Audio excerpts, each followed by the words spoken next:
Video शुरू करने से पहले मैं आपको एक बात क्लियर कर दूं कि पूरी वीडियो में मैंने अपने बाल पे बार बार हाथ फेरे ऐसे। तो कोई ये मत समझना कि ये स्टाइल है।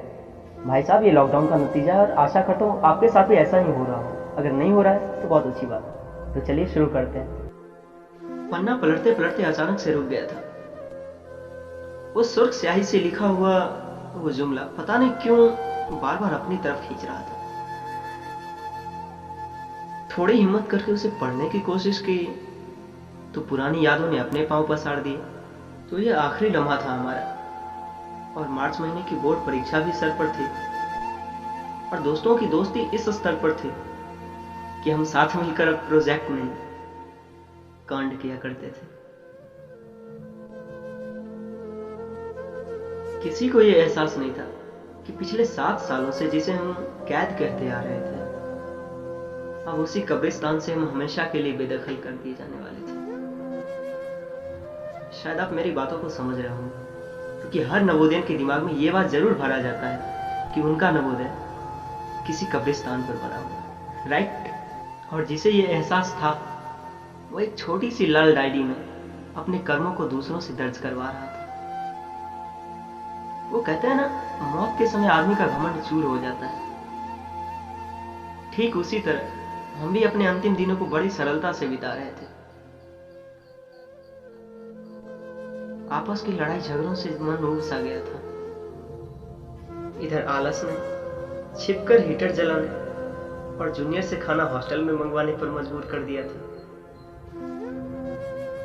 और यही वो महीना था जब जूनियर हाउस के ताले जानबूझकर डाले जाते थे ताकि किसी का गद्दा तकिया या फिर थाली गिलास न चोरी हो जाए। अब हमें ना ही सुपरवाइज बेल की चिंता थी और न मॉर्निंग पीटी का डर, लेकिन जोश अभी 10वीं की तरह ही बरकरार था कि अगर गलती से भी किसी ने हमारे क्लासमेट्स पर उंगली उठा दी तो सारे के सारे एक साथ खड़े होते थे। खैर, परीक्षा समाप्त हुई और नोटिस करवाने का वक्त भी आ गया।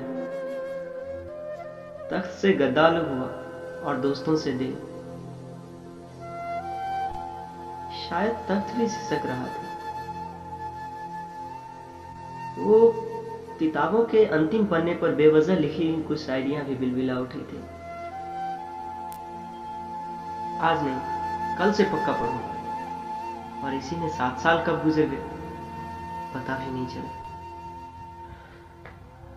मोहब्बत का बिल्कुल भी इल्म न था, लेकिन उस जन्नत से जुदाई, इसकी तालीम भी हमें रफ्ता रफ्ता से दिए जा रहा था।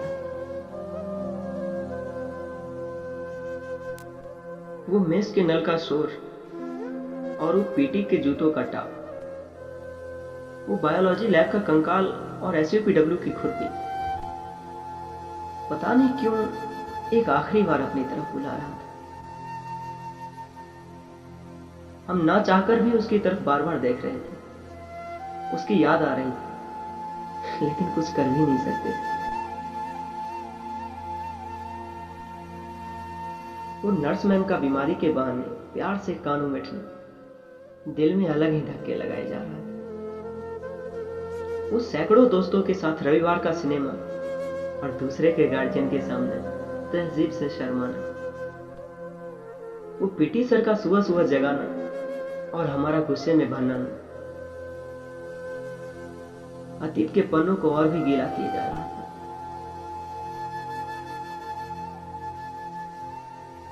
आज सामने आजादी तो थी, पर उसकी खुशी नहीं।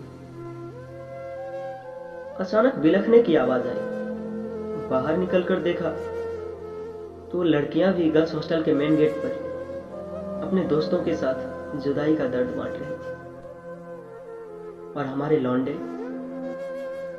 सजल आंखों से उन्हें देखे जा रहे थे।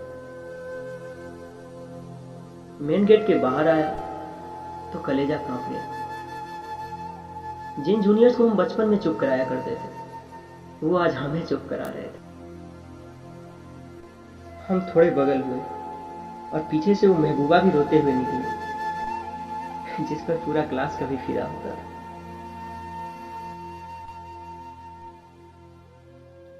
दिमाग बार बार कह रहा था कि दाढ़ी मूंछ होने के बाद नहीं रोया करते पगले, लेकिन दिल मानने को तैयार ही नहीं था। वो यादों के समंदर से लहरों का झोंका बार बार दिल में धक्के लगा रहा था। गाड़ी पर बैठे तो उम्मीद टूट गई। अब आंखों में आंसू तो नहीं थे, लेकिन उस मनहूस टंकी का सिर एक बार फिर जब दिखा तो उसी नफरत वाली महबूबा ने एक बार फिर से अश्क छलका डाले। आज किसी प्रेमिका की तरह वो मेन गेट फफक फफक कर रो रही थी और हम सजल आंखों से उसे देखे जा रहे थे।